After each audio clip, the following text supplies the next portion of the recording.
night and good evening and good morning wherever you're watching this, and welcome to THFC Till I Die Transfer Rumours as we begin the month-long Philip of transfer rumours, counter rumours, yay, nay, going on at 11 Silly o'clock at night. rumors, silly rumors. Yeah, going on at 11 o'clock at night with breaking news that we've signed this player, or Eric Dyer's been sold, or Hugo Lloris has left the club, or Daniel Levy's decided to change the gold taps at White Hart Lane to silver taps.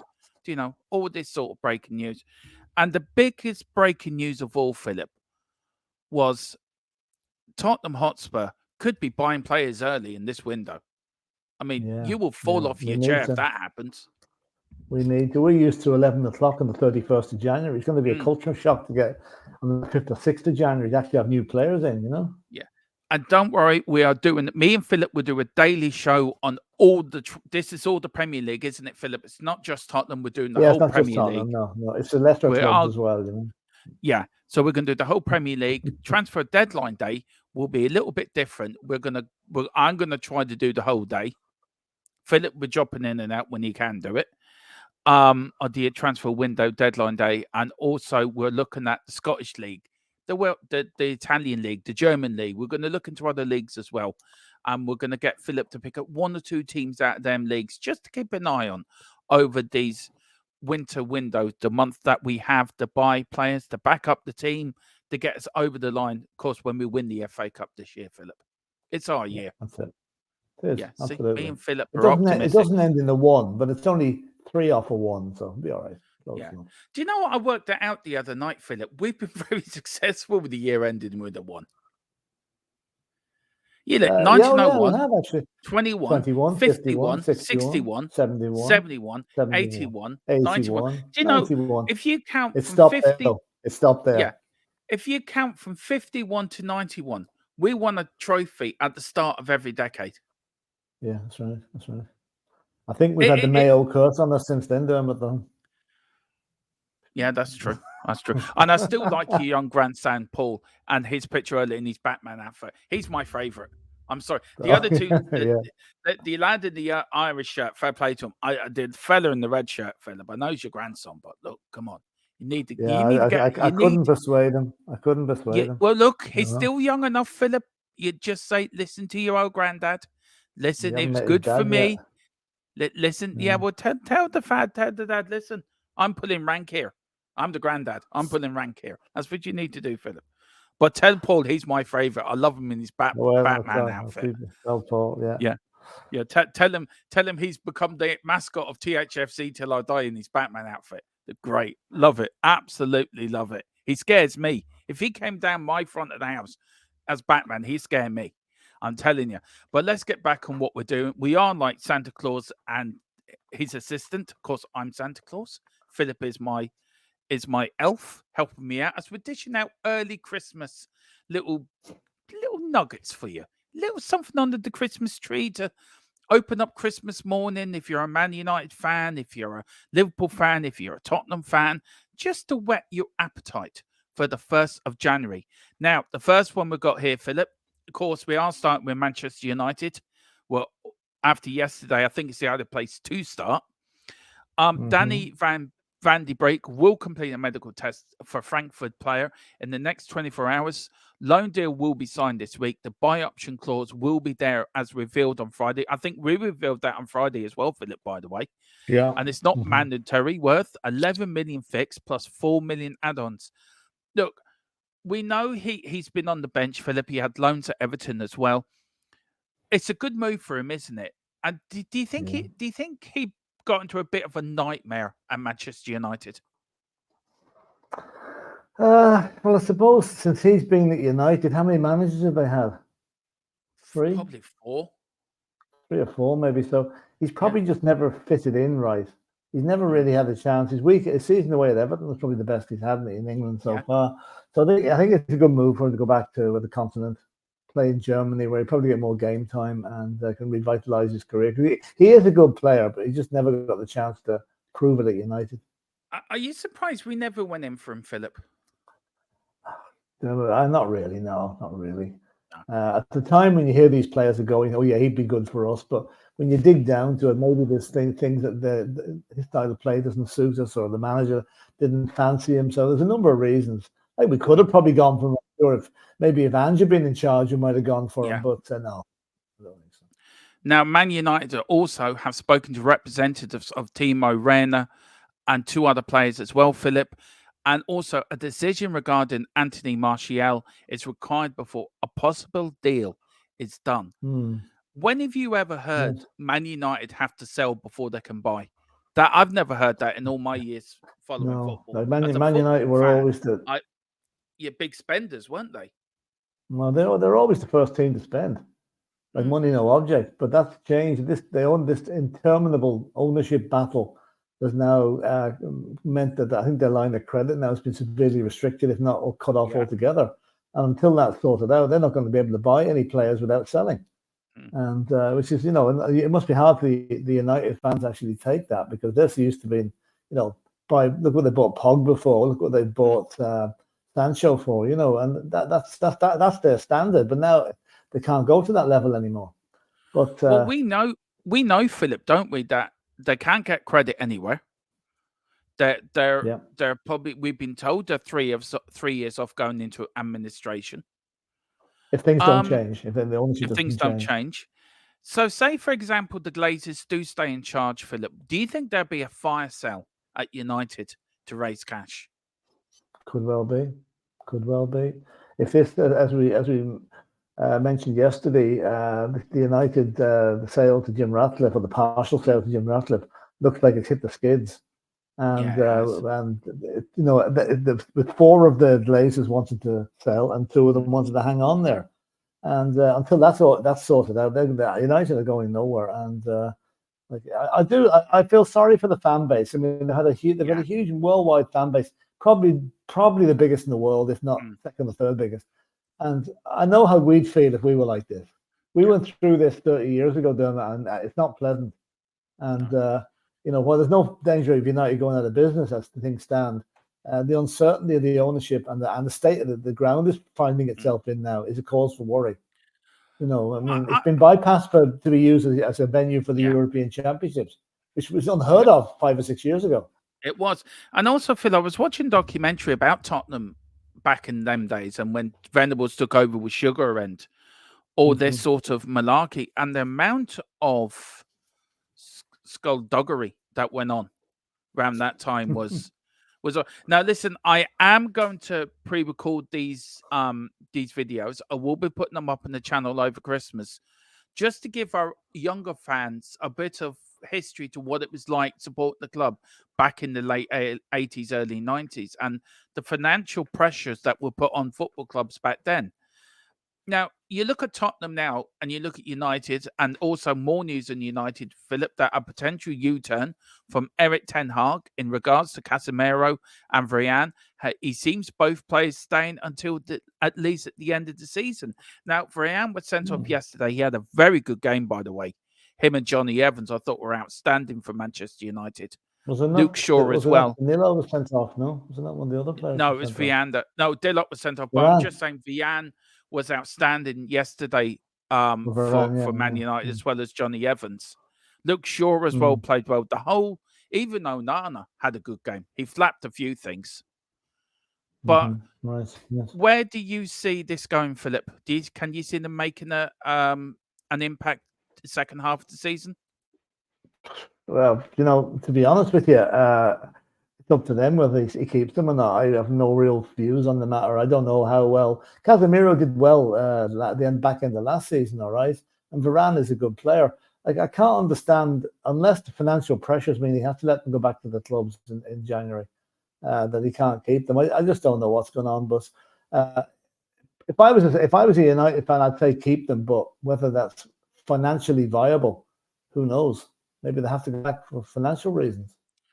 Yeah, maybe so. Maybe they can't afford. Yeah, it's a tough one, isn't it, Philip? It is. They'd be on huge wages. They would be on huge wages, those two guys, But if he needs them, Philip, he needs the players. If he's not going to get any players in January, then he's going to need all the players he can get. Keep them then. Yeah. Keep them, yeah.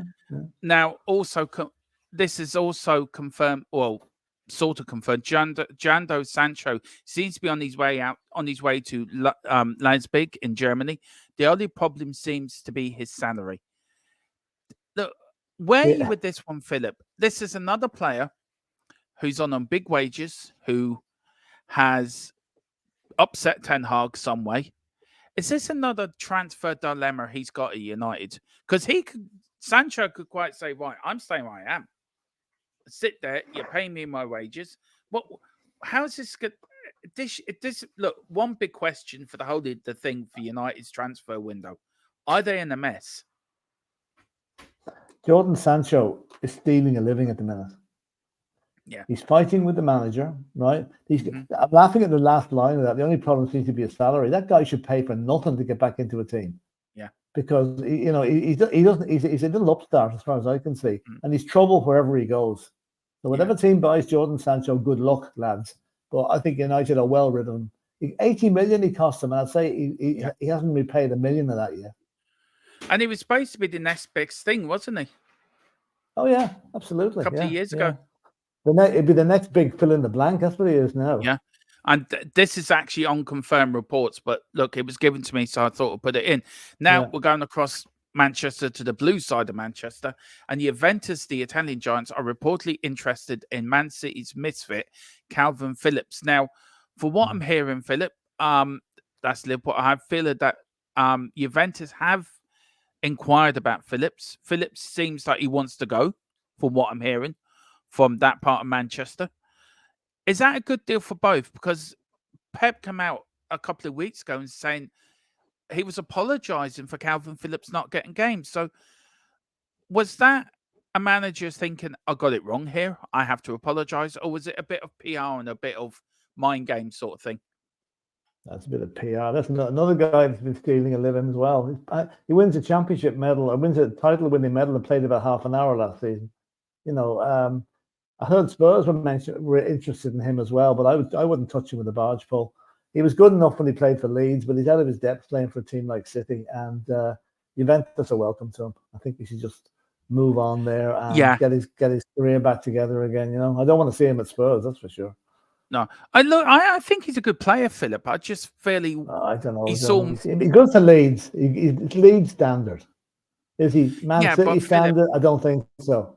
Look, I understand what you're getting at, but Philip, I think he saw the money signs. If Manchester United, say you were playing and Man City came in for you and offered you treble your wages. Yeah. I think you and me would even have to look at it. We wouldn't turn that down. Yeah. I know that's true. But I mean, it's not so much the player now, it's the agents that decide who goes where, really. Yeah. I don't think the player has a lot of say in it, to be honest. Look, personally, I think he's a good player. And I think it's great that football fans, especially us, Philip, can have different opinions, different takes on players. I just think he would be. I think Ange will get something out of him. But look, if Juventus are going in for him, then that's reportedly, then there might be some interest there.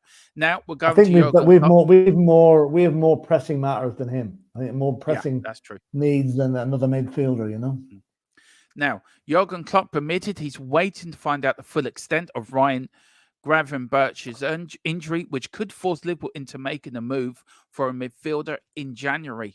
Now, look, we'll go on again, Philip, another bit. Liverpool have been handed a major boost to their tight hopes of signing Bayern Leverkusen star Pero Hincapié. So, look, let's start the first one, Philip. That one. I thought he played well yesterday. I thought Liverpool dominated the game. They just didn't take their chances, Philip. Do you think what are Liverpool missing? If they are going to buy in the window, where do you think the main thing they're missing? A bit of modesty with their manager might help. Let's see now. A little less lip from the centre half. But I think defensively maybe they mightn't just be up to it. They're good going forward, Liverpool, I have to say. Now I don't know how badly injured is Gravenberch. How badly injured is he? I don't think he is. I haven't heard anything, Philip, but from what I'm hearing, it's not as bad. But I'm still waiting to hear from my Liverpool source that. Look, if anyone hears me say Man City, I do have one source who has plenty of sources. So I go through him and he goes through his source. So it's sort of, his Liverpool source, which is our Liverpool source. But I'm waiting to hear that the latest on that, Philip. I think it could be a month out or something like that. Now I could be really if it's a wrong. month out, listen, they'll have to suck it up Yeah. and get on with it because they're not going to buy a player for a month. So no, I don't think they'll bother getting anybody else. But And they have been Happy, he's a good player. He's a good player. He is a very good player. Is he a Liverpool type of player though? Is he a Jurgen Klopp type player? Well, he's played in Germany, so he's obviously used to Klopp's style. Yeah, he probably would be. Yeah, he probably would be. Who makes way for him though? That's the thing. I mean, that's the thing. I was thinking the other day, Philip. I was watching Graham Souness talk to Simon Jordan today, and he was asking about Kenny Dalglish is getting a Lifetime Achievement Award tomorrow at the Sports Personality Year Awards. Yeah. And it got me thinking of Liverpool in the past and them. Now, you look at Mohamed Salah and you look at Kenny Dalglish, right? Mm-hmm. Two great players. But Yeah. Mohamed Salah was the subject of interest from a Saudi Pro League club in the summer. Now, there could be another interest again. Yeah. If you look at players from the past, would you say like a Kenny Dalglish, why I brought his name up, Philip? If he was playing now, and you know the player who he is, you've seen him play in the 70s and the 80s, and he was manager of Liverpool. Would he have the head turned by Saudi Pro League if you think you know the player that you saw in his prime to now? Like if he was playing in this day and age? Or Graham Souness or players like that of Liverpool. Do you think they would have their head turned, or do you think, no, this is our club, we're going to stay here? I don't think they would, to be honest with you. I have a thing about players go to the Saudi Pro League. I have no problem with a player 32, 33 years of age going. You get one big payday before he's retired. That's fair enough. But when you get, like Jordan Henderson, he fits that bracket. But you get young players like 23, 24-year-olds going to play in the Farmers League in front of 10,000 people just because they're paying them $5 million a week. No, I think I've no time for them at all. I actually have very little time for Mohamed Salah as well as a player. I think he's a good player, but I think he's a mercenary. He'll go wherever the biggest offer is. Now, we're coming to our club, Philip, Mr. Tottenham Hotspur, the greatest club in the world, the pride of North London and the pride of all of London. We are the biggest team in the world, in my opinion, anyway. And I am the Tottenham prophet, and I'm telling you, we're going to buy place. This is my assistant, as I'm Moses. This is, I don't know who Moses' right-hand man was back in the day, Philip. Do you know? No, I've no clue. Yeah. Well, if I'm Moses, you're God. You just gave me the 10 Tottenham commandments. Yeah. Okay, we'll do as you're told, and I'm God. You do as you're told. Fair enough. I have to grow a big beard, you see, and get a big white beard. Big white beard. Yeah, I've got the belly for it. Just need to grow the white beard. I've got the right hair. Anyway, Tottenham have stepped up their approach to sign Benfica and Brazilian under 23 defender Morato, according to reports in Portugal. Philip, look, why are we going for these youngsters, Philip? Is this Daniel Levy? Is this a Levy? Look, I'm going to say it now. Is this an Ange signing or a Levy signing? I'd say it's an Ange signing. I think Levy signings are a thing of the past now. I think. Okay, look at what we bought in the summer. We bought young Velez, 19, 20, Madison 25, 26, Vicky Van de Ven 21. That's the type of player we're going for because they've got long shelf lives. They're not coming in near the end of their careers. And obviously, the guys that do the psychological testing and the suitability studies for the players have found out these guys have to play the Tottenham way. And that's probably what they wanted. But worry is, we've been linked with about every centre half in the world at this stage. Who are we actually going to get? Exactly. And that's just another one that's been jumped onto the bun, that added onto the pile. So we'll see. We need a centre half. I'm not sure if he's the answer. I think Tapsoba might be the one. Tapsoba or Victor Nelson. They'd be ones I'd be more home because I know more about them. So maybe that's why, Well, Victor Nelson is only 10 million we can get him for, Philip, from Galatasaray. He was 25 million in the summer. He's now reduced to 10 million. Price to weight, doesn't it? Yeah, it does pay to wait. On Tottenham, that's a Levy signing 10 million. He's probably robbing his hand thinking, lovely jubbly. Yeah, Christmas has come early. Tottenham Hotspur are keen on signing the Argentinian attacking midfielder Matheus Saloni in the upcoming January transfer window. Juventus are keen to sell the player to benefit financially. They are demanding 25 million for the player. Look, is he coming as a replacement for Lo Celso, do you think, Philip? Because we have got Lo Celso. Yeah, go on. Yeah, well, it looks like Lo Celso. It looks like if you can believe that, Lo Celso's going nowhere anyway. Yeah, but he's not going anywhere. Why do we need a replacement for him if he's not going? You know, so it's hard to know. It's hard to know. Yeah, well, Lo Celso, Tottenham don't want. They want cash from him. They want to sell him. They want him out of the club. So they can say to Barcelona, no, it's not a loan to buy. It's a cash deal. Yeah, but they're saying that they don't want to let him go, and certainly not on loan. They don't want him to go sell or loan. But that's my reading of that one. You know, so if that's the case, if he stays, then there's going to be no need to. I would actually, if there was a decent young lad like that previous guy, Sule fella you mentioned, if we got 30 million for Lo Celso and bought him for 25, that's good business. Yeah, it is good business. And look, and that is the last of the room. We've got a couple more in the banner, Philip. Look, Lo Celso. Where's your gut telling you on this one? I think he'll be gone in January. I really do. Yeah, I think he'll be gone. I think he'll be gone, and Højbjerg will stay. That's the way I think Højbjerg is the one that's staying, Philip. Look, a couple of more now. We're going, of course, to got a few more rumors now. Leon want to sign Beniniti Badia Shile. Good, thank you. From Chelsea on loan. He's a young player, Philip. He's not going to get any time at Chelsea. No. So is this a good move for him, for a young lad, to get out there and get some game time? To be honest to him, I never heard of the fella. He's probably one of Chelsea's 49,000 first team squad, so they're not missing. They're not missing. Probably not. I think Pochettino could lose. I think players could go missing at Chelsea for about 3 weeks, and Poch wouldn't even know they were gone. Yeah. You know? Now, but Chelsea must cough up 85 million if they wish to sign Sporting striker. Now, this is the one thing Chelsea are missing is a striker. He's a very good player, Philip.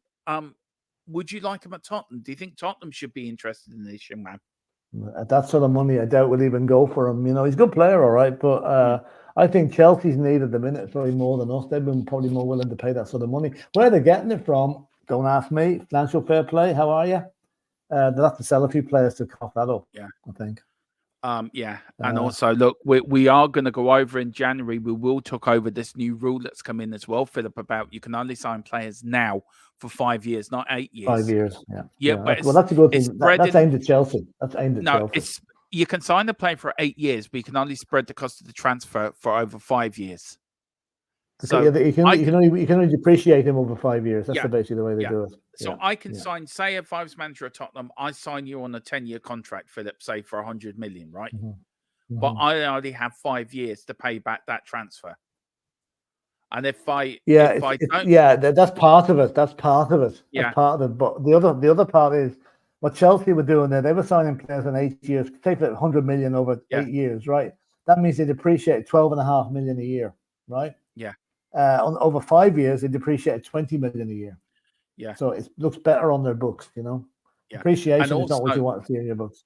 Just say we're two football clubs, Philip, and just say you bought a player off me and you didn't pay the second part of the transfer. I could go to the Premier League and say to you, right, Philip Brady FC hasn't played Dermatron FC 30 million for Joe Bloggs. Or say Dave Harris as a central defender. Then the Premier League will come to you. Have you paid Dermot FC? No, I haven't. Well, you can't register any new players. Is that to stop the likes of Manchester United and clubs, Philip, saying we'll pay you next summer? We get the player now for nothing, sort of on the never, never. Well, I mean, getting players on the never, never will always continue. But what this has done is streamlined it. And it's kind of meant you have to have it done within a certain length of time now. There's no stringing it on a bit longer. So, I think it's a very good move for that. That would actually help the smaller clubs who sell players up, but they might wait for their money. It needs to get their money in a bit quicker, you know. And the last bit of news is AS Roma to battle Arsenal for signature for Brazilian youngster Marcos Leonardo. Liverpool learned the asking price for the highly rated ace Lenny Yo-Yo from French side Lille. Arsenal in contact with 22 million. So good luck to them. Yeah. Good luck to them. And also Manchester United. And this is the other go on. one as well, good for Tottenham, Philip. We are talking to this man. We are talking to this young lad. But Man United lead Tottenham in the Jean Claire to Bebo race. So Debo. that's what we're hearing. Yeah, but you know, one thing can I just say, see all the names we've mentioned tonight? Yeah. Right? Apart from Calvin Phillips going to be Juventus or Barcelona, wherever he's going, there's not one English player you mentioned. Yeah, Not one homegrown player. Every single one of them is a foreigner. Is that good for the future of the game? Is it bringing young English players through? No, it's not. And that's what we have to be careful of. Is it good for the home nations, though? You look Northern Ireland, Scotland, Wales, England. These youngsters that play for the home nations, everyone complains about England having this great generation, but we're going through it now ourselves, Philip. Our Irish team is not great, to be fair. And the England team would be the same if they don't start bringing through young players, some homegrown players. Do you think that will happen, That's the way Philip? It could. What do you think of the January window anyway, Philip? What's your view on the whole window? I don't like the January window, but this year I'm hoping I will like it because we need to buy in it, right? Most years we probably didn't need to. This year we do. We need a centre back and maybe another striker. And from that point of view, I'm looking for a good one for Tottenham. We need to get rid of the deadwood, Eric Dyer and Hugo Lloris to start with. Tanguy Ndombele's got to be dealt with. You can't let another half season go around with him hanging around like a bad smell, like an out of date kebab. Just do that. Get those players out and get decent players in, and get Ange players in, not Levy players. Get them in, and like that would do me fine if we did that and pressed on, got our injuries back. We'd have a good season, very good season. We will. Well, look, Philip, we've got plenty more of this to come from the 1st of January. Any more updates, me and Philip will bring you up between now and then. But look, me and Philip are off today. We're having the day off. This has been pre-recorded, if anyone hasn't guessed by now. Philip is somewhere sunning himself in Saudi Arabia, looking for an extra 2-year contract. Yeah, he went out there now. Philip's in the hotel now in Saudi Arabia. He's going to meet Mohammed,